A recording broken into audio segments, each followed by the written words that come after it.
Whenever Lygus makes an appearance, I have this rather weird feeling of nostalgia, almost like I've seen him somewhere before. A character that has an air of mystery and sophistication that claims to be neutral but clearly has an unrevealed agenda. They remind me of those villains that on first impression leaves you quite unsure as to whether they are truly evil or not. I couldn't quite figure out why they seemed so familiar.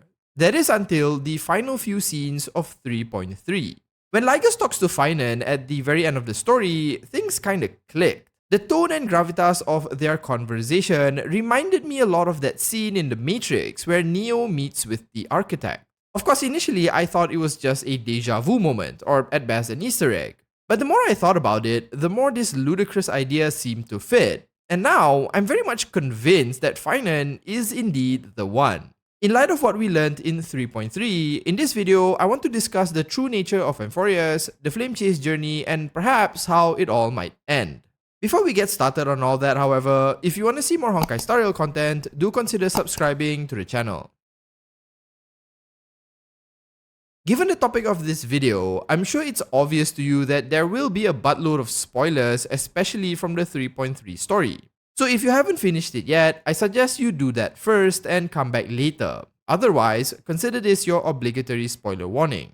I'll be going over a few ideas in this video, but let's first start with the place where this all began, Amphoreus. Over the course of our adventure, there have been quite a few ideas on what Amphoreus really is. As early as 2.7 and 3.0, many have suspected that Amphoreus isn't a real place. We've theorized that it might have been a location that isn't physical and is perhaps made up of memories or something intangible. In 3.1 and 3.2, we learned that Amphoreus exists within a cycle, one that repeats each time the miracle of Genesis is invoked. We also learned that not just anyone can enter Amphoreus, and you either had to have a backdoor, be invited, or force your way in. Alongside many of these reveals, there are quite a few hints at this place being a simulation of some kind. Yes, I know how commonly used that idea is, but let me tell you why this is becoming an ever-increasing possibility. Firstly, we have Noose's experiments. If the Aeon really is using Amphoreus as a staging ground for their tests, then it stands to reason that it must be a place they can easily reset. Otherwise, it would take them forever to rebuild everything for the next cycle. Then you have Lygus, who claims to represent erudition. While to the rest of Amphoreus, they appear as an impartial and neutral observer, behind the scenes, they function more like an admin of sorts. They not only observe how the flame chase journey is progressing, but also deal with trespassers who might disrupt the story and ensure that they leave promptly. Lygus is even aware of backdoors to the planet that can work around the Titans and offered the use of such a gateway to the Nameless in a bid to have them leave. So they do seem like they function as an administrator to this supposed simulated or artificial world. Then you have the Black Tide, which looks suspiciously like corrupted data, which further hints at the true nature of Amphoreus. And now in 3.3, when the world itself is falling apart, the structures and even reality itself seems to be dissipating. Buildings and the surrounding environment appear hollow and two-dimensional, almost like it's being unrendered. Is that a word? I don't know. Even the Flame Reaver speaks about resets and talks in repeating loops, almost like they are a program struggling to complete their function at the end of their life. While I hesitate to say it, there are more and more hints at Amphoreus being some sort of virtual environment or simulation. Now to be clear, Mem and the Trailblazer did both mention that Amphoreus seemed to be made out of memory, as this is what they felt when the world was crumbling around them. So in all fairness, there could be an alternative explanation here that doesn't go to the route of it being a computer simulation. It could even be something in between, such as a simulation built out of memoria. That said, logical theories is not what we do here. On this channel, we make wild claims with barely any evidence, so despite my apprehension in claiming Amphoreus is a simulation, it might turn out to be exactly that. Once you make peace with this idea, things start to become rather interesting because not only could they be in a simulation, but the story is starting to remind me a lot of that movie, The Matrix. Let me explain. On top of the hints of Amphoreus being a simulation, some of the main characters and even the flow of the story is starting to look like The Matrix. The Flame Chase journey is essentially about a group of heroes who are tasked with collecting the core flames from the Titans in order to trigger the miracle of Genesis. This miracle will seemingly save Amphoreus, providing salvation from all of its problems, like the Black Tide, the crazy gods, and a crumbling world. While most in Amphoreus believe it to be a literal miracle, in truth, it's likely closer to that of a reality-level reset button. Those from the past cycle, like the Titans, barely remember their previous lives, and most civilians likely have no recollection whatsoever. While each Chrysos heir is considered to be a hero, there is often a singular individual who carries the burden of delivering the miracle. In the past cycle, it was Chaos or Cephaly, and at the end of 3.3, we see that it's Phainon. This repeating cycle has gone on for more than one generation, as Ligus mentions having witnessed countless heroes in Phainon's current position. This story is very similar to the story of the One in the Matrix. The Chosen One is created within the Matrix, they work alongside others in search of salvation. Many begin to believe that the One is indeed their savior until they eventually meet the Architect. It is then that it's revealed that the One has to return to the source in order to reset the Matrix, and if they don't, all of humanity will perish. So even in the Matrix, the reset isn't the salvation most of humanity is expecting, given most of them will die anyway.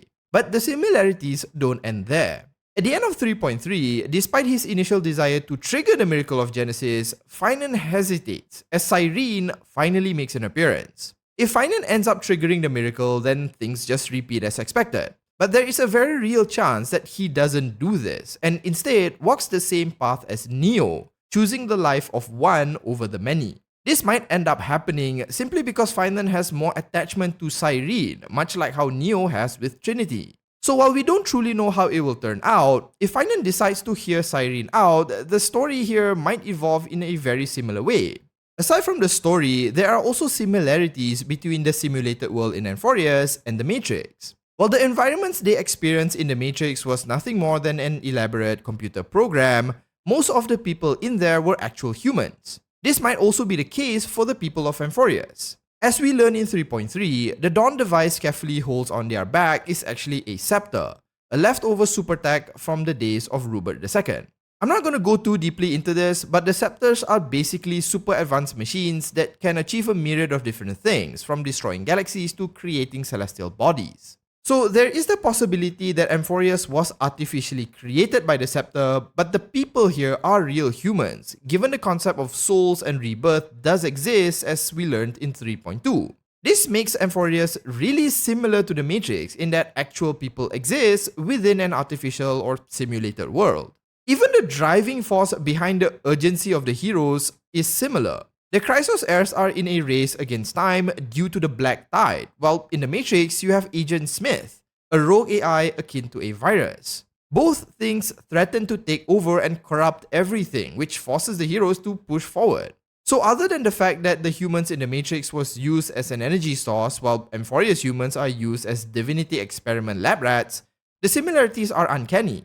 Phainon is basically Neo, Cyrene might be Trinity, Aglaya and Tribi are the mentors like Morpheus, Ligus is the architect, the Black Tide is Agent Smith, and Amphoreus is basically the Matrix. If this idea is to be believed, it might create some interesting possibilities as to how the Amphoreus story might develop. Instead of us witnessing the miracle of Genesis, Cyrene's appearance might end up changing things completely. For however many iterations there have been, this might be the first time that something completely different is about to happen. The presence of so many unaccounted variables like the Nameless, Cyrene, and the Genius Society might cause Phainon to pursue a different path altogether. There are several new possibilities, but at the end of the day, it likely boils down to Phainon either resetting everything or he doesn't. For some weird reason, I'm still somewhat expecting Phainon to go bad, so my guess is that he will choose not to reset Amphoreus and work with Cyrene to achieve God knows what. After that, we might end up having to redeem him or save him from Cyrene's clutches, assuming she's the bad guy here. While all of this does sound interesting on paper, it could just be a coincidence, and I'm seeing things that aren't really there. I mean, there might be other parties involved here, like finality or equilibrium, or perhaps Phainon just does the predictable thing and decides to flip the switch regardless of what Cyrene says. I have been wrong many times before, so who really knows how this will actually turn out? I would like to discuss these alternative endings further, but in order to not drag this video out anymore, I'll end it here and talk about the possible endings separately in another video. What do you think overall? Does the story sound similar to The Matrix? Do you think Phainon will choose his mission or Cyrene? And should I summon Hyacinth and the dude horse? Share all your thoughts in the comments. If you found the video entertaining, do consider liking and subscribing to the channel. Thanks so much for watching, and as usual, have a nice day.